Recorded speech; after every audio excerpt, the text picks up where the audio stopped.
Hey, we're back. If you're just joining us, this is part 2 of episode 11. I don't think I make it clear at the beginning of the extras what we're doing. Yeah, it's just sort of... Because that's the nature of the extra. Let's be honest, if Bailey and I were not on camera, we would probably be hanging out watching movies, having the same conversation as you're going to hear in the extra. Yep. Anything goes. Anything goes. We try to keep it local, try to keep it somewhat related to hometown, but no, we don't. He's a liar. He's a liar. It doesn't always take. We talk a lot of movies, a lot of music. A lot of movies. A lot of movies. I mean, and yeah. The music playing is, if you've been curious, that's Kevin MacLeod's Carefree. He also did the hometown theme. Yes. Yeah. It's royalty free. Yes. But it's the best royalty free music I know. He didn't do our music, just to be clear. Right. Go to incompetech.com and you'll be able to find a huge catalog of royalty-free music you can play for your shows without worrying about copyright and YouTube shutting it off. That's incompetech.com. Yes. You chilly?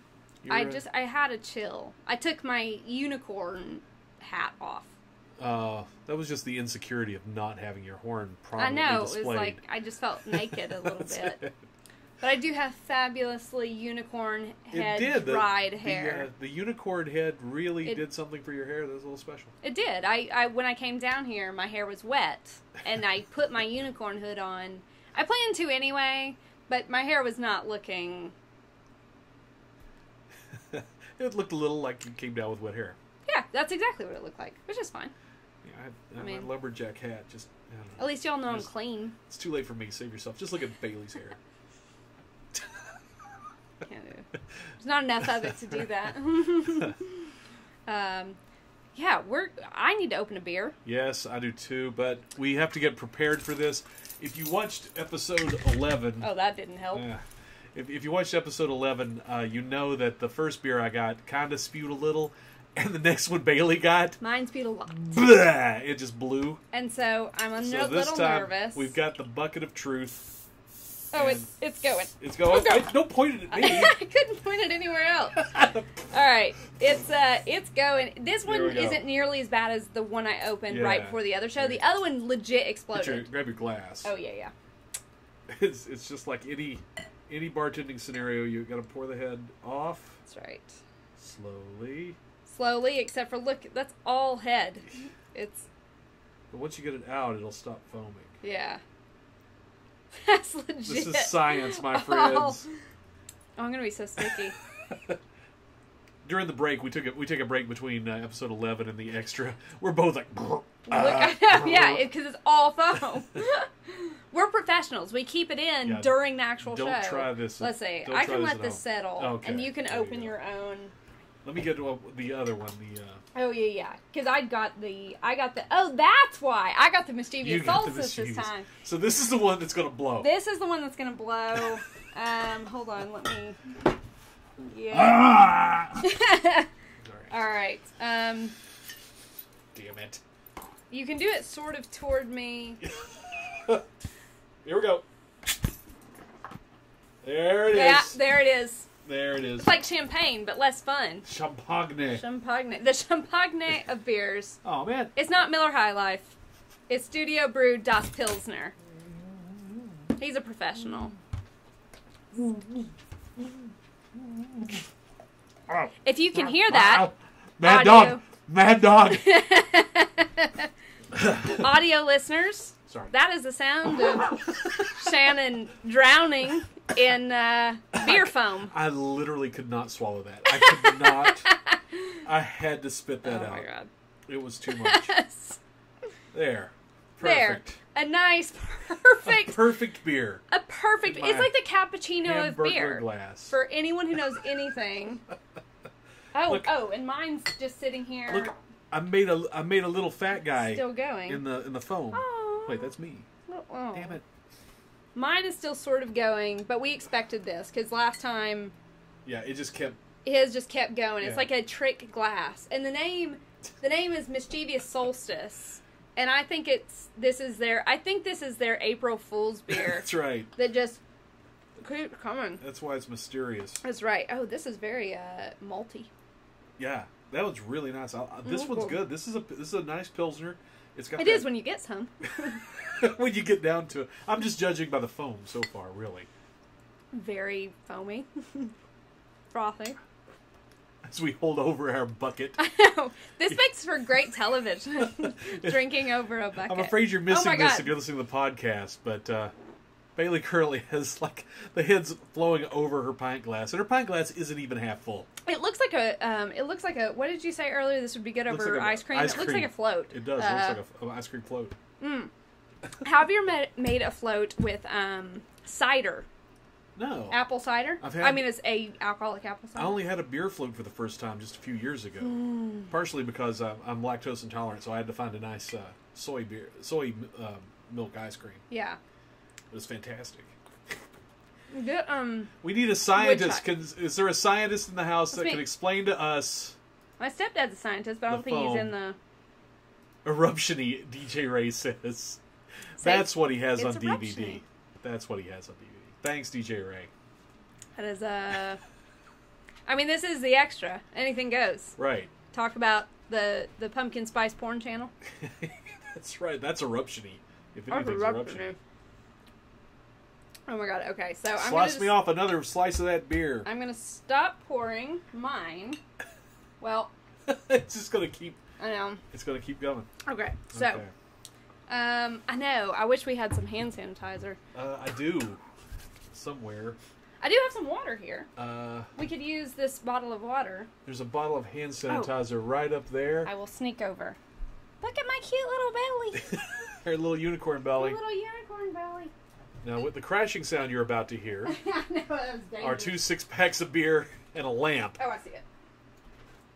Oh. There you go. Oh, no. That's all right. Don't worry about it. I'll leave it there. There's so much stuff up there, Funkos and junk. You can't touch anything. Funkos and junk sounds like that sounds like a different YouTube channel. That'll be the name. Yeah, I have that DVD. Funkos and junk. All right, there we go. Thank you. Thank you. I'm covered with beer. I know, I'm too. I regret nothing. We're enjoying beer that was provided to us by a listener, a watcher. A viewer? I like watcher. Watcher makes it sound creepy. Who watches the watchers? The watcher. He's a watcher. His name's Chris Dyer. If you need a mortgage loan, go to him. Really nice guy. Of course, I already said that in the last episode, didn't I? But I thought I'd remind people that we're drinking beer provided to us by... Oh, Studio Brew! You did not tell me the Studio Brew story. That's right, and that's important. Our beers are Studio Brew, and which is a Bristol... They're out of Bristol. They're out of Bristol. They're a few years old now. That's his. This one is mine, the Mischievous Solstice. When Atlantic Ale House here in Johnson City first opened up, that's where I first heard of Studio Brew. Yeah. And I don't go to Bristol a lot. I'm there once in a while, but not a lot. And on the board, Atlantic Ale House had Studio Brew. I'm like, what's that? Well, it's a stout that's 9% alcohol.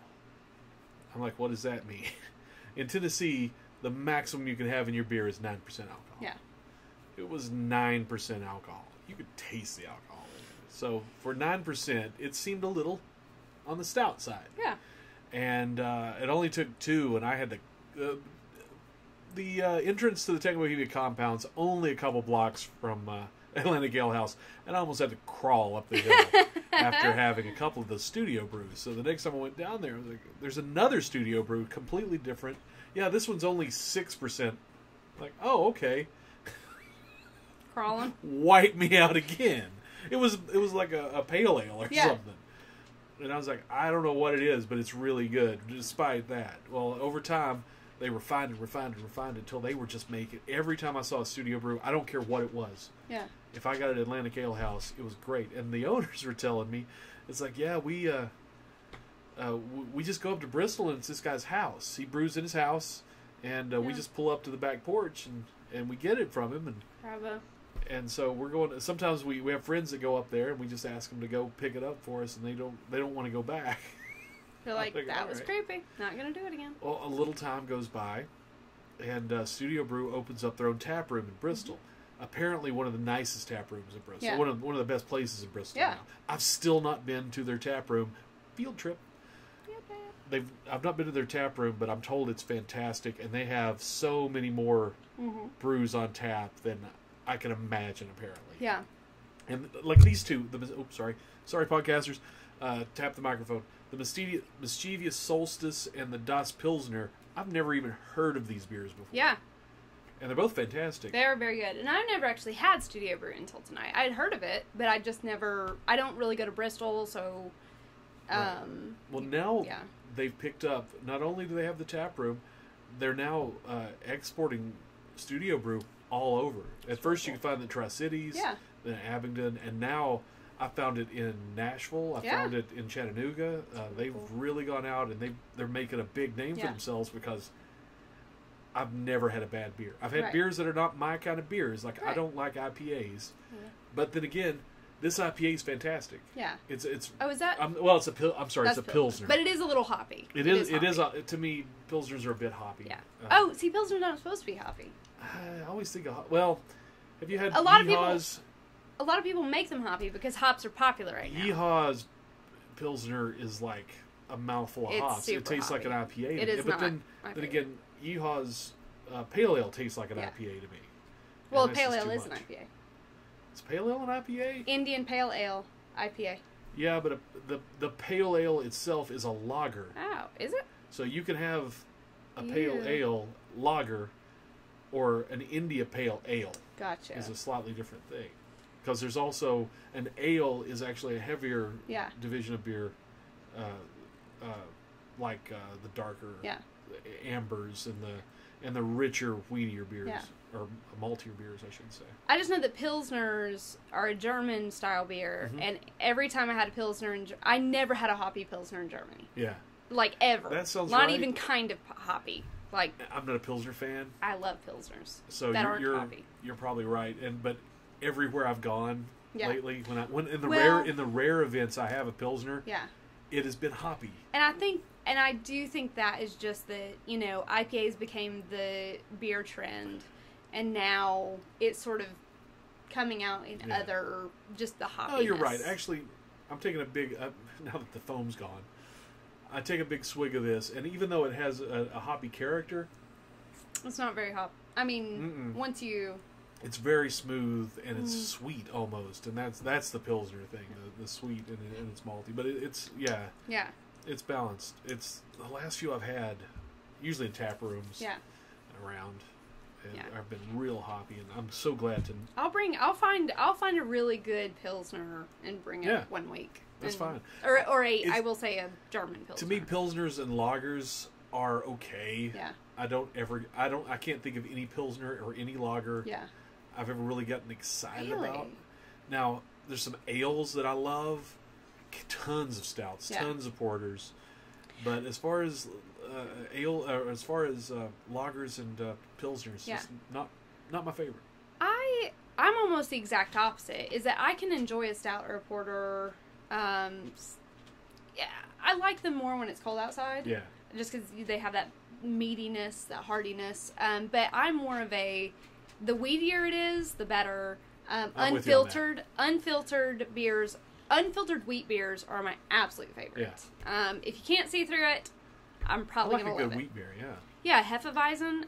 I love Trappist beers. How about lambics?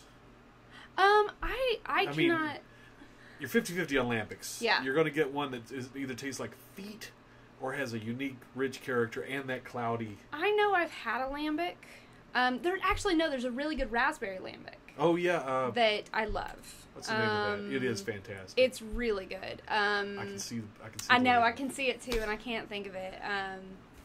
But Go ahead. I love... Well, I don't know. I kind of lost my train of thought. Framboise. Lindemann's Brewery. I love... That's it right there. Yeah, that is the label. That is good. That's really good stuff. And it's Belgian. I love Belgian beer. Yeah. And that's where a lot of the Trappist beers come from, originated in. And those are really good. I mean, that's my kind of beer right there. There are only 8 legit Trappist beers, or 7 now, existing in the world. Because a Trappist beer, it's in the name, it has to be made at a Trappist monastery. Right. And that's why they're kind of expensive. Like Chimay. Fantastic. Fantastic. If you get it at a, you have to get it at a liquor store. If you get it at a liquor store, for like a small little bottle, like a normal beer bottle, I guess, it's probably about $7, maybe $8, depending on which label you get. And a lot of that Framboise Lambic is a lot like that too. So they're really good. They are a bit pricier. Yeah. But worth it. It's great stuff. Have you been to the Thirsty Monk in Asheville? No, still no. Oh, I know, I need to go. I kind of just, the problem is, I think I've told you this before, is I never stay in Asheville over the night. Right. So and I can't really, right. I can't really go drink a ton of, but I will. I will. The downstairs bar is nothing but Belgian beers. I love Belgian. And it's heaven. I mean, the upstairs bar is great. You can find the most interesting, good beers up there, but I just love a good Belgian, so I don't even stop upstairs. Yeah, you just I head straight go downstairs. Straight down. Hopefully there'll be a space for me. Well, I plan for my birthday this year. It's not a big birthday, but I plan to go to Asheville for a night and stay like at a hostel. So maybe I'll fit that in there. Like that'll be part of the night. Right on. There's a hostel just a couple blocks Sweet away. Pea. Mm-hmm. Yep. There's also a hostel I know. It's a little out of town, I think, or it's sort of on the. I think it's closer to the Thirsty Monk. Actually, it's down on that side of it. At least. I don't know that one. It's like a house, and I've met the guy who runs it. I don't know if he still runs it, but I've got. Excuse me. I've got to look. Because I really want. I do really want to drink there. It's getting so hard to find a room of any kind in downtown Asheville. I guess I could Airbnb it too, though. That might be the way to go. Yeah. I mean, stay with somebody that lives within walking distance, save a bunch of money. Exactly. But they've regulated Airbnbs that's true. out of existence in downtown. Yeah. Well, not just downtown. I knew I had a friend who Airbnb'd his house, and they don't do it anymore because Asheville politics. They're building all the really, really nice hotels. But like that's it. They're hotels. only building really nice upscale hotels. Well, doesn't Oprah have a house in Asheville? Does she? I don't know. I think so. Or I'm just perpetuating a rumor. I don't know. The regular folks just, I mean, it's hard to find a place. I mean, don't stay at the Hillbilly. Trust me on this. The Mountaineer, I mean. Actually, I want to stay at the Mountaineer. What's wrong with that? It's not retro. It's just in exactly the same state it was in 1972. So it's just terrible. It's just bad. The air conditioner's rusted. I mean, go stay. Yeah. It's a good time as long as you don't have high expectations. Is what I'm saying. Well, you have friends in Asheville. I do. I'll set you up. We got a place to stay. You want to come with me to Asheville? Yeah. Oh boy, though. See, I do want to do. I want to do a cross country trip in my car to Los Angeles and then Las Vegas and then Los Angeles. Yeah. And I think I've talked to you before about it. But part of the thing I want to do is stay in little motels the whole way. Right. Like little classic Americana, usually run down motels. I've stayed in a lot of those just because that's all I can afford. Yeah.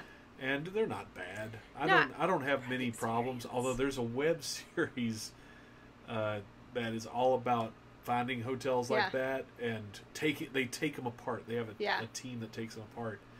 It's horrific. I mean, I definitely don't want to take a blue light into them or anything like that. And I've stayed in some of those horrific nightmare hotels before, and I was too poor to really. I could sleep in my car. I could sleep in the room. Only once did I decide to sleep in my car anyhow. I mean, I would take a sleeping bag just in case. I just not sleep in the sheets. My Kia, I drive a Kia. The back of my Kia is exactly the size of my air mattress. Perfect. So I now have no problems finding a place to stay if things get rough. Oh, so as long as it's not cold outside. Yeah. I have a little roadster, a 2-seater roadster. And I guess I could sleep in it if I really had to. I don't know what it's like. I haven't been able to get my leg in it yet. Yeah, I know. It's funny. Yeah, I have a friend who's like 6'8" or something. No, wait. Not 6'8". That's pretty tall. I know. I was like, no, I don't have a giant friend. He's like 6'4". Giants are cool though. And I remember he got into my car once, and put the top down, and these people at the car next to us were like just sitting and smoking, and they just started cracking up, like watching him like climb into the car, and he had his knees were like up to his face. You should see me get in the back of a Mini. Yep. Takes a while. It's kind of nice, though, having a little two-seater roadster, because I always have an excuse not to take other people. It's true, sorry. I got no room for your friend. Someone suggested to me not too long ago that I become a Uber driver, and I was like, that's not going to happen. Like, first of all, we'd be, like, legit, like, hi, nice to meet you, stranger. Sorry, no luggage. No luggage. We're going to be very close. I probably will hit your knee when I change the, move your leg. gear. Move your leg, exactly. I'm trying to shift. It just would not work. Or it'd work too well. That's true. I mean, it could be a niche kind of thing. Could be. I'd have to put a thing on my Uber thing that's like no one over 6 foot tall. no one over 6 You'll feet be tall. Very uncomfortable. No luggage. No children. No speaking. No speaking. No eye contact. No eye contact. No. Yeah. If I accidentally touch your knee when I shift gears, don't hit on me. No creepy. No creepy. No That's creepy. It. If you're driving an Uber, you got a no creepy rule. You got no business. That's right. You have no business. Nothing. Yeah. I have a friend that drives for Uber and Lyft. Well, I think Nashville. around here. Oh yeah. And it does pretty decent. I mean, it's such a big city. There's no competition between these people. There are so many people wanting rides. So often, everybody's like, "Oh, hey, you drive too? Yeah. You're not taking my fares. Yeah. I got 5 more lined up." I wonder what it's like around here. I have another friend here. I'll ask her. Yeah. Because I know... Maybe we could talk to her just to kind of understand how it works. I mean, I've taken Uber a few times around here. Like twice or 3 times. I've never taken an Uber. I've never taken a Lyft. I hadn't until this year. And the first one was I went to Stephen and Stephanie's engagement party. And if you know Stephen and Stephanie... They are very fun people who provide their guests with copious amounts of alcohol. And I had an Uber that night because I was like, yeah. Right. It's good call. And then the night of her hen party, I had to take another one. I see a pattern emerging. There's a little bit of a trend. Every time there's an Uber, there's Stephanie. Stephanie's involved. That's pretty accurate. That sounds about right. Pass me another one of those beers. I don't care which one. Oh, did you finish yours? Yeah. Because you only got like a third of yours? Oh, yeah, I did get a full beer. Here, I'll give you a mischievous solstice. Oh, well, that's kind of you. Thanks for holding the bucket for me. This is what friends are for. Holding the bucket for your beer. Or vomit. But I'm much more willing Luckily, to do it with tonight beer. Oh, my beer. God! Holy shit! Look at this. Look at this. It didn't explode. Yet. Uh-oh. Yet. Oh, boy. Oh, no. Here it goes. Here we go. I like how you just keep having to show your Hamburglar. I was trying not to show the Hamburglar. Oh, I see. Okay, I got it. It's okay. All right. Good, it's all right. You can put down the bucket. No, I want to keep the bucket. Oh, all right. Security bucket. Oh, my God. I'll just pour into this for a little while yet.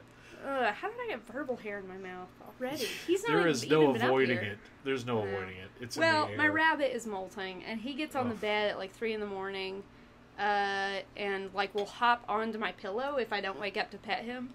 So yeah, the last few mornings I've woken up with like little tufts of rabbit fur in my mouth. Verbal, I get out of the shower, and he has to rub right across my legs. And I just got out of the shower. I'm still a little wet. So now it's you're like covered in fur. White hair chaps all the way down one leg. I look like a half a cowboy. or what is it called when you're half goat, half man? Oh, that would be a satyr. Yep. Who's a satyr? Not the first time I've been accused of being a satyr. Accused? That's an interesting word. Probably accused of being a satyr. Probably not the last. My mom's dog, if you get out of the shower, just licks your leg. Oh, I had a dog like that years ago. Yeah, and if you're wearing shorts, even if you haven't just taken a shower, you're like a salt lick. Verbal still he'll do that sometimes, yeah. But not as much as he used to. That's good. Oh, one of the things I did this week, I saw the new Blade Runner movie. Oh, how is it? Blade Runner 2048, yeah. I think is what it was called. It was fantastic. Good.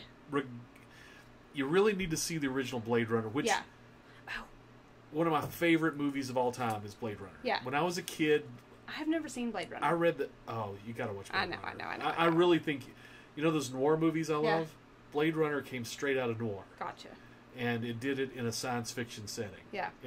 And Philip K. Dick's writing is all... Oh, that's right. It's Philip K. Dick. We're screwed. Yeah. There's no hope. The best we can... Kind of like Man in the High Castle. It is. All of his work. Everything that Philip K. Dick wrote. We're screwed. There's no hope. The best we can do is lose with dignity. I respect that. Yeah, I respect that. And so Blade Runner was very formative of my taste as a kid. And then they released like 10 versions of it over the years. Re-edit. They finally came up with a director's cut that I thought was perfect. Yeah. And then they did one more ultimate cut, which, not my thing. Yeah. But the important thing is Blade Runner was a cornerstone movie for me in my life. And so this one, Tron was a disappointment. Yeah. Ghost in the Shell was a disappointment. All of these big movies have been disappointing. Star Wars was great. Mad Max was great. So I knew it could be done. Yeah. But Ridley Scott's last few movies have sucked so hard. Prometheus, I thought Prometheus was bad. Yeah. Then I saw the next movie in the series, Alien Covenant. Yeah. And appreciated how good the first Prometheus was. That's bad sign. Alien Covenant is the most worthless movie that Ridley Scott ever made. It's embarrassing how bad it is. And so I was like, oh, what has he done to Blade Runner? Yeah. This is close to my heart. This is part of me. Right. You don't want it to Ridley be messed Scott up. only produced the movie. The guy that directed it had a vision, and the first thing he did was throw out the noir. Yeah. The second thing he did was his own movie. Yeah. He didn't try to recreate. So many times you'll see a sequel where they try to recreate the original. Right. It's like this is just like the original except different. Yeah. This one didn't try to recreate the original. It took the That's scenes how you and have settings. to do it. Yeah. It took the scenes, the settings, the world, and built on it, but gave it a different look, gave it a different sensibility, gave it a different heart. But then they folded in the connection between movies. Brilliant. Oh, look at this. But a lot less than the last one. But it was really fantastic. I will have to see it. I highly recommend it. We'll watch Blade Runner one night. Yes, we will. And then go see it while it's in the theater, because this movie. That's right. This movie is so big and beautiful. It needs to be in a... Blade Runner, for that matter, does. But this one is just such a beautiful movie. I really, really enjoyed it. Speaking of movies, and I was listening. I'm sorry I was on my phone, but my brother and I have very, very similar taste in movies and music. And, you guys have not led me astray. When you I know. you blow my mind sometimes recommending stuff I have never heard of, which doesn't ever happen. I know. I will. And you don't even like this genre necessarily. I know. I'm just like, how about this? I just do it to get street cred. I really just, most of my day is just looking up things to get me street cred. Have you seen 7 Psychopaths? I think I have seen that. I don't remember it. Have you seen Mr. Right? No, I've not seen Mr. Right. With Sam Rockwell, I should say. These are all Sam Rockwell. Sam Rockwell. I love Sam Rockwell. If I'd known Sam Rockwell was in those, I probably would have already seen him. Sam Rockwell is one of those actors who I always forget about when I'm not watching him. That's because he is a chameleon. Right. But still, he always plays the same character. Like, it's a bizarre... You're right. He is a chameleon. But it's always the same guy in a different setting that works. Right. But I just recently have been on a Sam Rockwell kick with my brother. What's your favorite Sam Rockwell moment? Moment? In any movie. I'm sorry to interrupt, but... moments I'm bad at. 'Cause I'm more of a big picture. I don't remember specifics. For me, Charlie's Angels... I didn't see Charlie's Angels. It's not his best movie. But my favorite Sam Rockwell moment, Charlie's Angels... He puts on Pharaoh Munch, which is the Godzilla theme, and he starts breakdancing to it. And for some reason, I was like, this is the greatest actor I've ever seen. Thing. And I was hooked on Sam Rockwell just from that one silly thing. Sam Rockwell is so, so good. And I'm trying to find another movie, but we should watch... So 7 Psychopaths is brilliantly funny. I need to see that. Oh, did you say In Bruges? I did see In Bruges. Yeah. it's the same writer. Oh, okay. So it's that same type of comedy, but with Sam Rockwell. Mr. Right has Anna Kendrick, and so Anna Kendrick's in it too. I love her. Anna Kendrick. This isn't giving anything away. In the movie, Anna Kendrick and Sam Rockwell are love interests, and when my brother told me that, I was like, oh, that is odd. Two kooky people. She's like the female Sam Rockwell. She's kooky. I love her. It's a really good movie. I would have to say my favorite moment is in Seven Psychopaths for Sam Rockwell, but I can't tell you without ruining it. Yeah, I got to see it because it's one of those movies I meant to see when it came out. Sam Rockwell is legit one of my favorite actors. Yeah. When I remember he exists. He did a sci-fi movie. I believe it was called Moon. Yes. And it was so undervalued. Yes, it was. Because not only was his performance great, the movie really made me think about, you're alone for a long time. What is it doing to you? And you have this computer. And you don't see the changes in yourself because you're all alone. He's such what my brother and I were talking about this before, is that I have a strange crush on Sam Rockwell because he kind of looks like a rodent, but he has this confidence and this magnetism. And he cleans up real well. He does clean up real well. And it's not that he's unattractive. He just has this sort of rodent-esque. You need to see Charlie's Angels because he goes from extremes, from total loser nerd to that's a good-looking hunk of man there. Seven Psychopaths. I cried laughing so hard watching it. That's awesome. So we'll have to watch it because it really is. I think one of my favorite movies. It's one of those I keep going, but I never watched. I wouldn't have watched it if my brother hadn't made me, because he lives out of town and he's like, we should watch this movie. You need to see this, right? I have an authority issue, right? So anytime someone sort of makes me watch something, I'm kind of like, I'm gonna fucking hate it, right? Just out of principle, I'm gonna hate it. I'm the same way. But it was fabulous. That's great. That's great. Yeah, I need to look into that. We'll watch that one. We will have to watch that one. I have a new and improved home theater now. That's right. So it looks a little bit better in some ways, not as good in other ways. I haven't decided yet. What are you gonna do? But it's always improving. That's what we do here. That's right. In fact, if you want to help us keep improving, we have a Patreon page. Yes. Patreon.com/hometown. And I have talked a little bit about this before, is that my third novel's about to come out. Like a soft opening for my third novel. Right on. And you want to put that on Patreon? I might put it on Patreon. Just a chunk? Or are you putting the I might whole put thing? the whole thing on there. Holy for crap. 2 weeks before I give it to anyone else. That's awesome. So... No, I'm going to have to subscribe. Yeah, because it's not like I would, give it to you. Right. Or anything. So you pay like all the other That's customers. right, you sucker. I'm not going to. I'm almost done. I've got 6 more chapters to edit. That's awesome. And then the soft opening.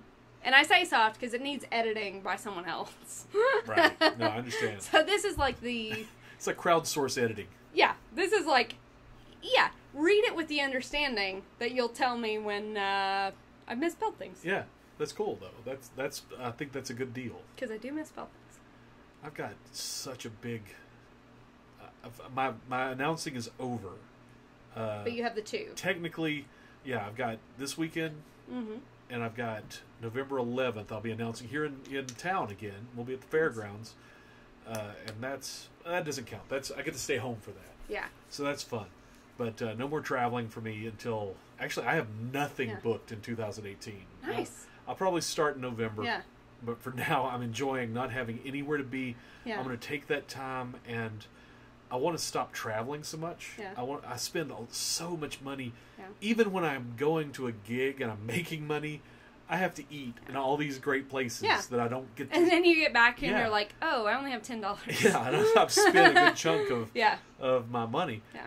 But also, it's just starting to wear me out, the crappy hotels and it's always some hassle or other when I'm traveling. I want to find some stuff locally that I can start doing, maybe make a similar amount of money as I do when I'm traveling, at least break even. I'm like, I don't make enough doing this announcing gig to really be worth all this travel, to be worth all of the trouble and the accommodations I do for other people. And traveling is fun for a little while. It's great. I'll always love traveling. It's just when I have to travel and stop everything to go work, and now it's really late at night and I can't see anything, and the next morning I got to head straight back. Yep. I get maybe a couple hours of tourism and having a good time before I have to return home. So it's just not enough. I want to travel and go stay and enjoy the places. And so I'm going to try to do more stuff here in town. So I'm working on, I swear the new Secret Society's coming. And I know a lot of people don't believe me anymore. Is that the one with Verbal? That's the one with Verbal. Verbal's going to be a character in this one, sort of. I'm not going to name him, but I'll tell you now. It's Verbal. And it's got the devil and the most wonderful vision of hell you've ever seen.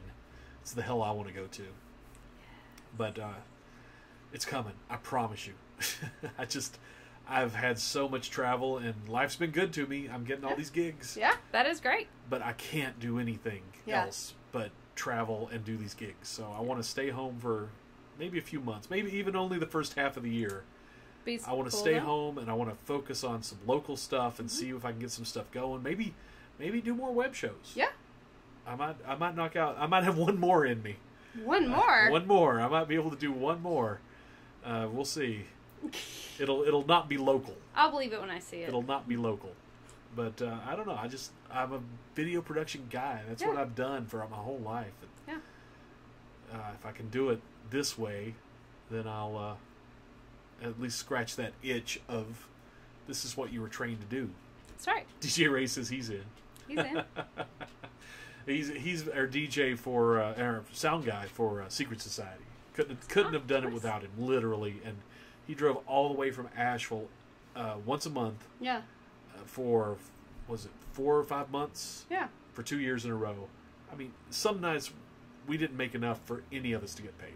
Yeah. Some nights we got like $2 and $3, and DJ Race kept coming back. Yeah. Some nights we did good. Some nights we get $60. Not often. Yeah. Maybe once. But one time we got $60. It's tough trying to produce a show locally because. Well, yeah. I mean, I'm part of the Brandon Bragg's vaudeville show. Right. And I'm not even part of producing it. I basically. I kind of do with him what I do with you. I'm like, if you do the work, I'll show up. Nothing wrong with that. Nothing wrong with that. I like to be honest very early on. That's all I ask. But I'm not even part of the producing it, and even like just being in a show is, like if you have to practice, if you have to do anything with anyone else, you're looking at the set list, making sure the switches are tight, it's stuff like that you don't think about. Yeah. You think, we'll do a show. Hours of prep. Yeah.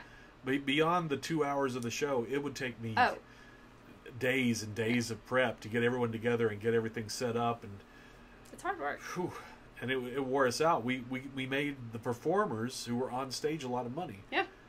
Which is good. But I couldn't communicate to audiences that the show needed money too. Yeah. That we had me and a DJ and a stage manager. Yeah. And I didn't take anything. I never took a dime from the show. I think of the very last show, whatever was left over. Sorry, I keep using your. Oh no, I just keep getting sticky when I touch my thing. I don't like being sticky. I had a little money left over after the fact, and I've still got it in a box. Yeah. It's just waiting for the next show. Yeah. But I couldn't get the people that did all this hard work with me paid. And if I can't do that, I can't afford to do the show. It's like if you can't tip, you can't eat. Yeah. If I can't pay these guys, I really shouldn't do the show. Well, it is a hard thing to deal with, because I know Brandon, he's the same way. He almost never takes any money because he's paying the other people who are in the show, and I know I know how much money he's put into his show.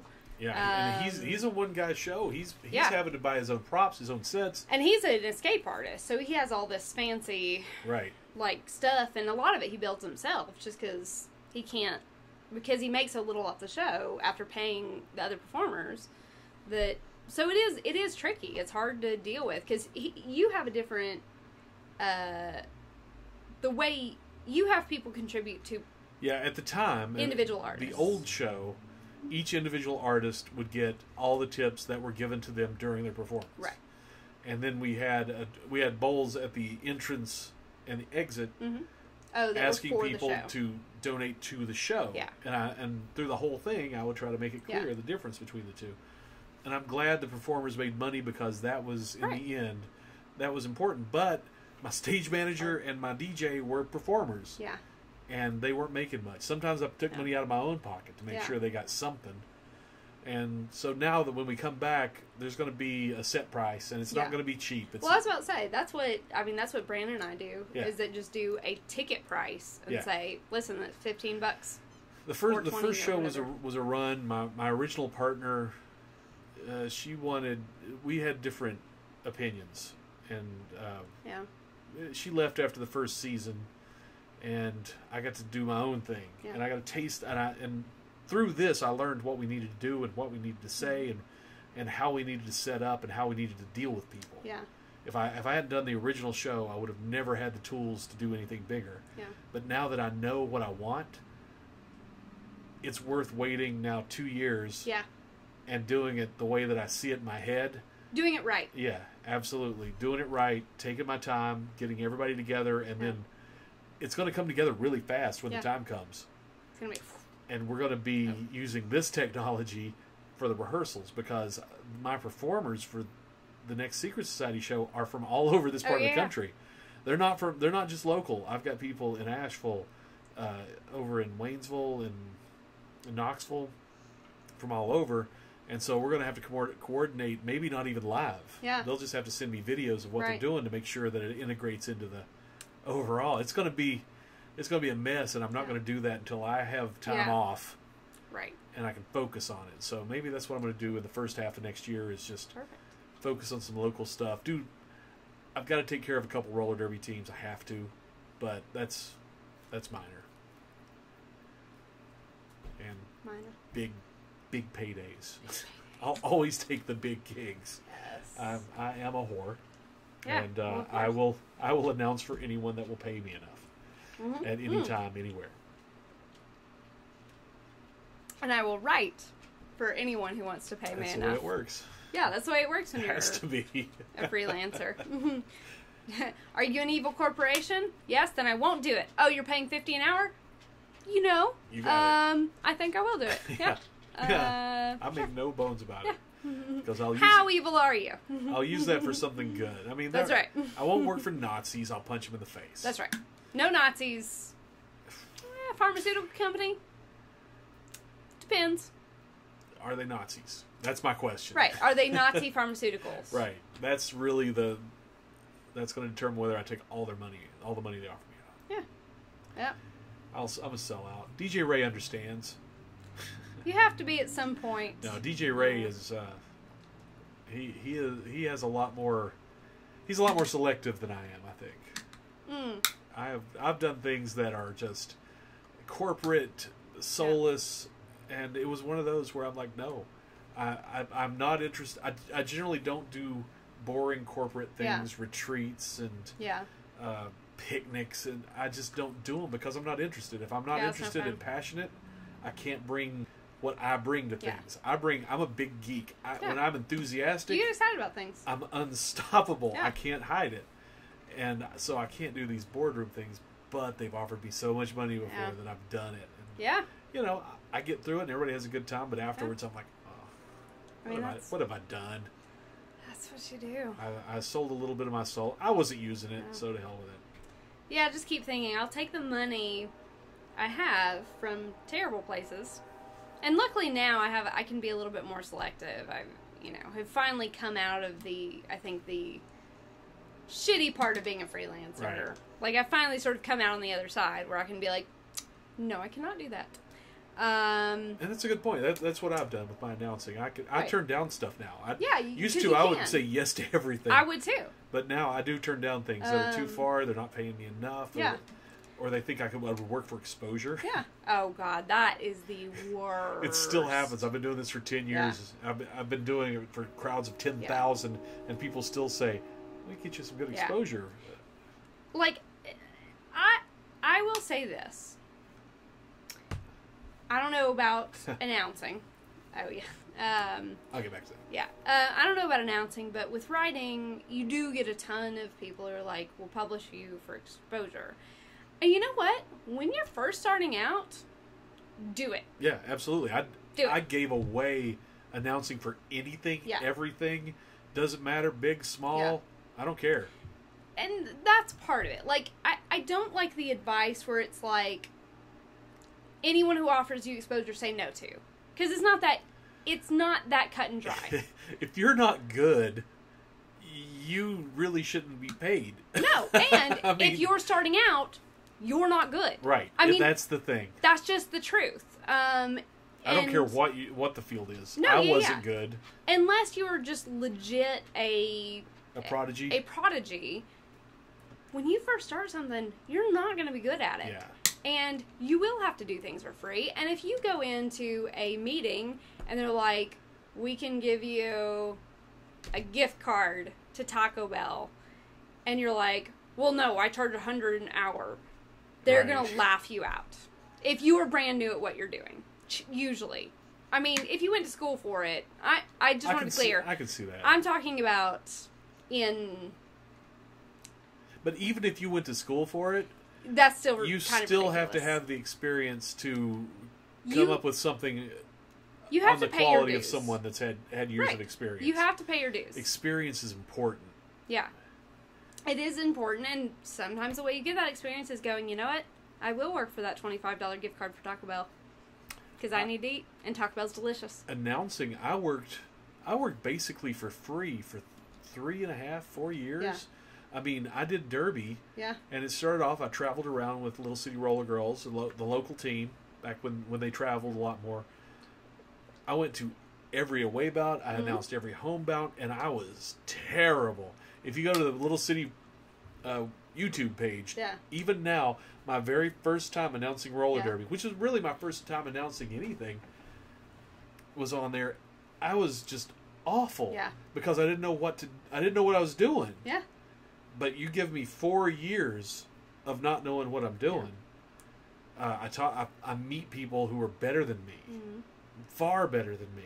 I learn from them, and then I keep doing it, and I think I'm going to suck. And I wanted to quit so bad. The whole first year, every time was my last time. Yeah. And people, it's like, no, we don't have anybody to replace you. You have to keep doing it. And I kept doing it. I kept doing it until finally, it turned out that somebody wanted to pay me for it. And I'm like, well, this is a fluke, okay. And then people started asking me to do these charity events. I didn't get paid. I got food. I got attention. I got a little bit of billing. And so I was still doing it for free, but I was doing it for a little bit more. Right, exactly. And now I was getting different skills. Yeah. Because doing a charity event is different from doing a sporting event. Exactly. And then somebody asked me to do a food event. Mm-hmm. And again, it was for charity. Yeah. Like, all right, I'll do it for free. Yeah. Now it's been 10 years. Yeah. And I still do free charity events and love it. Yeah. I never asked. Well, it's a good way to give back. Yeah, I never ask any money for charity events. Kat asked me to do that thing on the 27th for the coat fund. Yeah. Sure, it wasn't even, I didn't even think of asking for money. But, you know, somebody wants me to do a special event for them on a city event. Yeah. They're going to pay me. Mm-hmm. I mean, that's where you can't do things for free. Yeah. Because if you're making money off of me doing this show... Yeah, that's bullshit. Why should I not make money off of me doing my work? And so a lot of that came around, and it took a leap because I was never the kind of person that valued myself. Right. Well, and I have had a problem with that, is that I raised my prices a few months ago, and I have had people say it's too high. And there's that part of you that's like, Have I chased off all of my business? Like, I did the same thing. Maybe I should, but no, it's just a part of, like, it's just a part of growing as a freelancer or as an artist or whatever you do, is you do have to value yourself. I've been freelance writing for 10 years now. I started doing it in college to make just extra money on the side, but I've been doing it for 10 years now, and it was sort of funny when I realized that. I was like, yeah, you know, I I deserve to actually charge what I'm worth. What do they say? You don't master anything until you've done it for 10,000 hours? That's right. That's about 10 years. Yeah, exactly. And don't check my math. Don't do it. But yeah, it's one of those things. It's scary. It's scary to start asking for money. I have one client, my longest lasting freelance client, who they paid me the least. Right. And I remember when they started paying me what they're paying me, I was ecstatic because it was the most money I'd ever seen in my entire life. And now they're my lowest, and I'm still scared to be like, hey. Right. So it's hard. I get that it's hard. Yeah. It's easier to pitch to new clients at a new price as opposed to being like, hey. And, my rates are still far below what they should be, but it's the market. No one understands the value of a professional announcer. Well, that's true of writing too. Yeah, absolutely. Because I've written freelance too, and I didn't have the patience for it. I didn't have the patience to keep plugging away at it, and so I found other faster sources of satisfaction. And luckily, I learned a lot about rejection from that period of my life, and so you can reject me all you want. I'll just keep going to somebody else. And I know. Yeah, it never stops. I mean, I'm fine with it. Yeah. It doesn't affect my value unless people start saying I suck and rejecting me. As long as they're just, no, we don't need you. Right. We don't need anyone to do that. It's usually because they don't know what I can do for them. The people that do break down eventually and ask me to do an event after going, we don't need you. Once I bring in, 15 to 20% extra donations to the charity event, or I bring in a whole crowd of people to their street event that has never watched this thing before, that's when they start realizing that somebody that knows how to talk to a crowd and bring them in is worth the investment. And so I'm lucky that there are a few people locally now. Used to, I could not get a job locally. Yeah. But now, just from sheer persistence, I've got some folks that are very kind to me and they take care of me. Yeah, I run into that problem as a copywriter, is people who, everyone can write a sentence. Everyone thinks they can write a sentence. That's for sure. And most people can. But we were talking about copy. I had an opportunity, I won't say who it was with, but there was a company in East Tennessee who, they had a client who was supposed to write the copy for their website, for their own website, and they came out like a week and a half or 2 weeks before the website was supposed to be published and said, yeah, we don't have time to do the copy. So they contacted me and they were like, can you do the copy? And I was like, yeah, I could do it. And I quoted them my price. And then I didn't hear from them for several days. And there were like 4 days till the website was going to be published. And I messaged them. And they're like, yeah, the client's going to do it they're going to try to do it. Oh. And I'm like, that's fine. That's fine. Biller reminds me that the murder mystery sounded fun. He's talking about... is that the one at Blue Moon? No. He's actually talking about the murder mysteries I do. Oh. I work for a company out of Florida sometimes. They do corporate training murder mysteries. And so I'm paid... once I was paid by a local company to go out to a local restaurant, a nice local restaurant. Yeah. And while they have dinner, my job is to walk in, there's been a murder. And I explain what's happened. And the guests, their job is to be the detectives, and they have to interview people. Yeah. And then at the end of the night, I reveal who the murderer is. Right. And so I do these corporate. They're just corporate trainings. They're just a couple, and it's always big companies. And I get a pretty good chunk of change for these. That's pretty cool. And it is cool. And I wish more places would do it because it's such a clever idea. But they're from Florida and they don't promote around here. I've thought about doing promotion for them. Yeah. And it's terrible. I'm gone so much otherwise. I don't know if I could support the work. I can't tell them no. Right. When these come through, this may be the only one I get all year. Right. I got to say yes. So I got to have a more open schedule. I love the idea of a murder mystery as a way to figure out, like if I were a manager I would use a murder mystery to figure out what kind of people were on my team. Yeah, you could do it, but no one ever gets that deep on it. Oh, see, I would. I'd be watching people like who's taking lead, who's being a miserable asshole, who is being annoying. Well, the way this works is it's very clever. The managers are always the suspects. So they always are. Yeah, the managers are the suspects, and each manager gets a piece of paper with who their character is and what they know and what they saw and what is it, means, motive, method, or whatever. Then we go to each one of the managers then rotates through all of the employees, and the employees have to interview their characters and then write down and figure out who done it. Yeah.